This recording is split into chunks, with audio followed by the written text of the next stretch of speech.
같은 경우에는 제가 몇 차례 소개를 해드렸습니다. 뭐 이때쯤부터 계속 소개해드렸고 뭐 2019년부터도 소개는 해드렸습니다. 그리고 나서 작년에 한번 올라가고 다시 눌림이 나오길래 또 소개해드렸거든요. 다시 한번 또 올라갔습니다. 저는 지금도 기회고 앞으로도 더 올라갈 거라고 보고 있어요.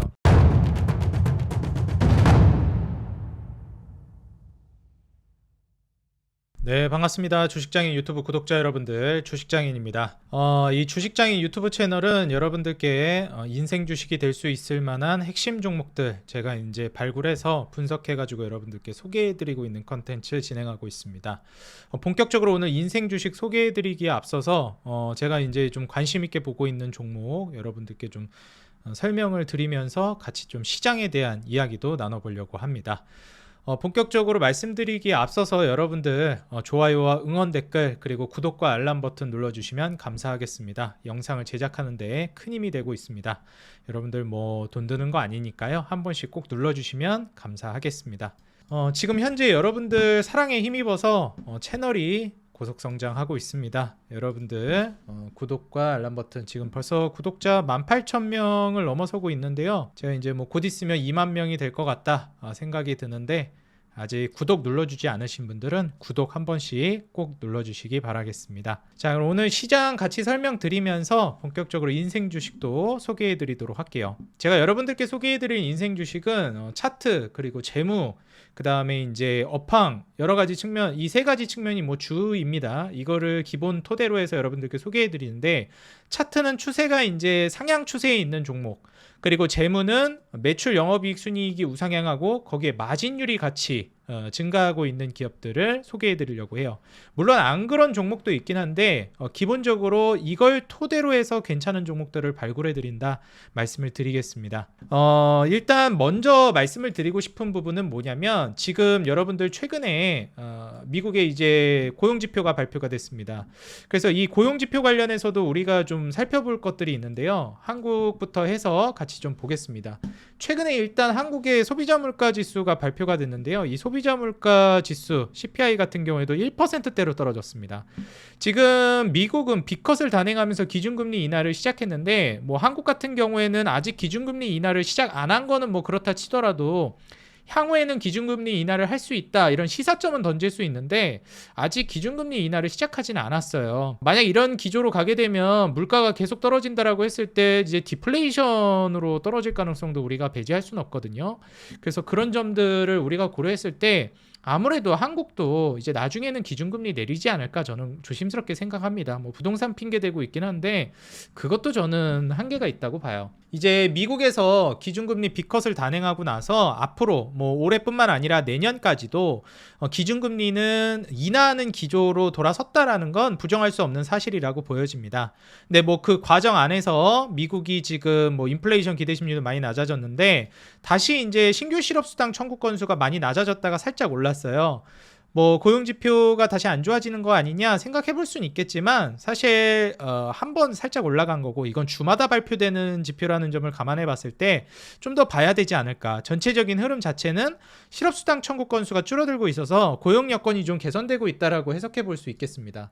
그리고 무엇보다도 계속 올라가고 있었던 미국의 실업률이 미국이 B컷을 단행하고 본격적으로 금리 인하를 시작하면서 좀 줄어들고 있는 모습을 보여주고 있어요. 미국이 기준금리 인하를 뭐 한 단계 내린 것도 아니고 처음부터 두 단계를 내렸기 때문에 바로 고용시장에 효과가 드러나고 있는 게 아닌가 이런 이제 의견들도 나오고 있는 상황입니다. 비농업 고용지수 같은 경우에도 전반적으로 이제 올라가는 추세로 다시 돌아서기 시작했고요. 이 고점 부근 위로 이제 뚫고 올라가면서 고용지수가 더 올라가면은 모르겠는데 아직까지는 뭐 엄청나게 회복했다라고 보기는 어려운 것 같아요. 그냥 적당한 선에서 회복이 나왔다 이렇게 보면 좋을 것 같고요. 여기서 더 올라가게 되면 좀 유의미한 상승이 나온다라고 볼 수 있을 것 같습니다. 현재로서는 고용지수가 완전히 이제 궤도에 올랐다, 회복되고 있다 이렇게 보기는 어렵고 무너지진 않고 있다, 잘 버티고 있다 정도로 해석하시면 될 것 같아요. 그리고 뭐 주당 근무 시간이라든지 여러 가지 이제 고용 지표들을 우리가 따져봤을 때 이제 기준금리 B컷 인하의 효과가 나오고 있긴 하지만 유의미한 수준까지는 아니다. 저는 좀 그렇게 내다보고 있습니다. 그리고 이제 여기에서 여러분들이 이제 추가적으로 좀 보셨으면 하는 부분들이 있는데요. 지금 보시게 되면은 달러 인덱스가 다시금 좀 올라가고 있는 모습을 보여주고 있습니다. 같이 한번 보도록 할게요. 달러 인덱스가 최근에 이제 다시 상승하는 모습을 보여주고 있는데 강달러 기조로 가고 있다라는 것이죠.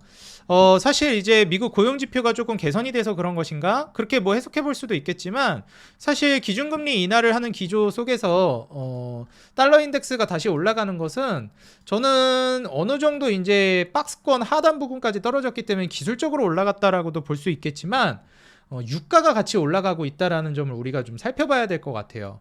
달러 인덱스도 같이 올라가고 유가도 같이 올라가고 있다? 이런 점을 고려해 봤을 때는 최근 한국의 환율도 올라가고 있단 말이에요. 지금 거의 1350원 근처까지 다시 올랐습니다.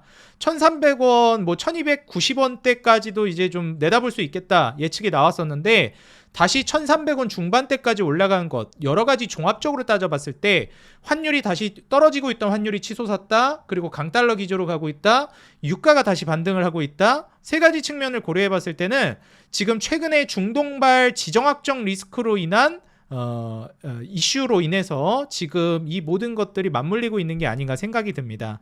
시장이 경기가 좋아져가지고 이제 금리 인하를 하다 보니까 거기에 대한 기대감으로 원유 수요가 올라가서 유가가 올라가고 이렇게 생각해 볼 수도 있겠는데 사실 지금 강달러 기조가 되고 있다라는 거, 다시 달러 인덱스가 올라간다라는 거, 그리고 환율이 올라가고 있다라는 점까지 우리가 고려해 봤을 때는 아무래도 경기 호조에 대한 기대감보다는 이 지정학적 리스크, 중동 리스크에 대한 우려로 강달러 기조가 되고 그리고 유가가 다시 올라가고 있다라고 보여져요. 아무래도 이제 공급 충격이 있을 수 있을 거라는 그런 예상이 나오기 때문에 유가도 같이 반응을 하고 있다라고 저는 보고 있습니다. 근데 지금 이 지정학적 리스크가 얼마나 갈 것이냐는 우리가 좀 생각을 해봐야 될 것 같은데 저는 엄청 오래 갈 거라고 생각하진 않아요. 단발성 이슈라고 보고 있고 지금 미국이 대선을 진행하고 있는 상황이기 때문에 어느 정도 그 공백기에 타격을 주면서 유가가 움직이는 게 아닌가 그렇게도 저는 좀 보고 있습니다. 물론 이런 이제 의견이 좀 주류라고 저는 생각하기 때문에 만에 하나 여기에서 전쟁이 진짜 심각해진다, 우리가 상상했던 거 이상으로 심각해진다라고 하면 증시가 쇼크성으로 좀 급락할 가능성도 있습니다. 그래서 이 부분은 우리가 좀 염두를 하면서 투자를 진행하셔야 되겠다 말씀을 드리고요.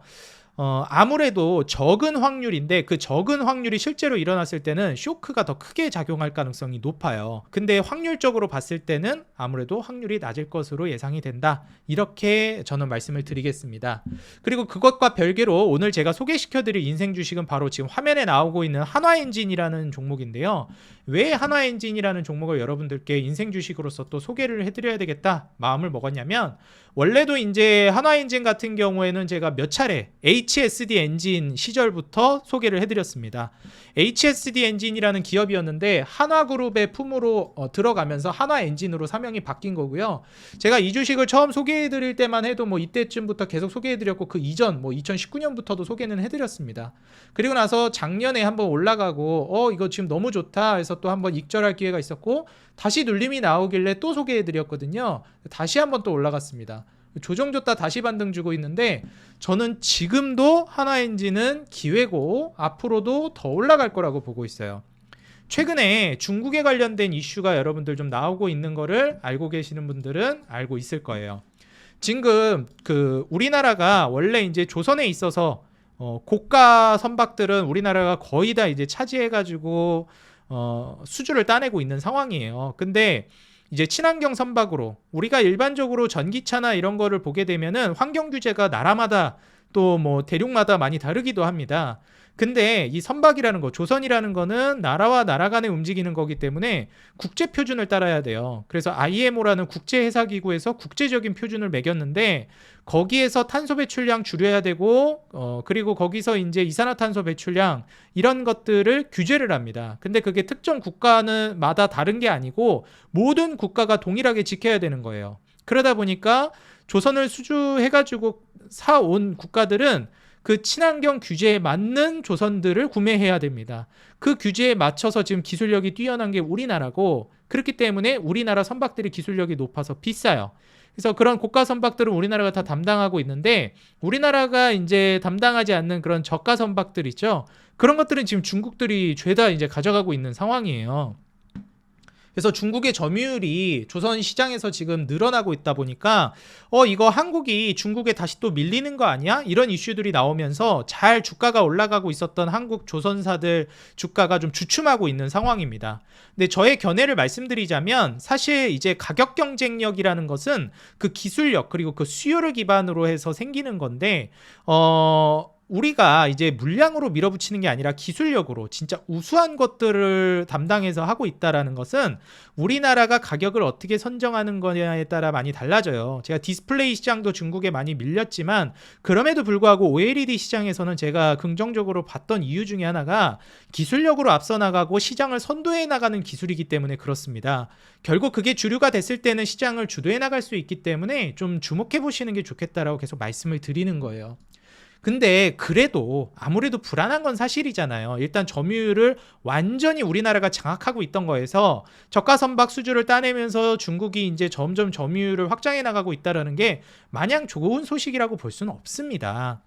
다만 시장 자체가 커지고 있고 우리나라의 이제 조선을 완성해서 선박을 이제 수주를 따내고 있는 기업들, 제가 항상 말씀드렸던 HD 현대중공업이라든지 그 다음에 뭐 삼성중공업이라든지 뭐 HD 현대미포라든지 여러 가지 이제 조선 기업들이 있잖아요. 뭐 하나오션도 있을 것이고요. 그래서 이런 이제 업체들은 조금 시장에서 리스크로 판단해 가지고 조정이 나올 수는 있겠지만 제가 봤을 때 중국까지 시장에 이제 침투를 하면서 같이 굉장히 크게 수혜를 받을 수 있을 만한 거는 엔진이라고 보고 있어요.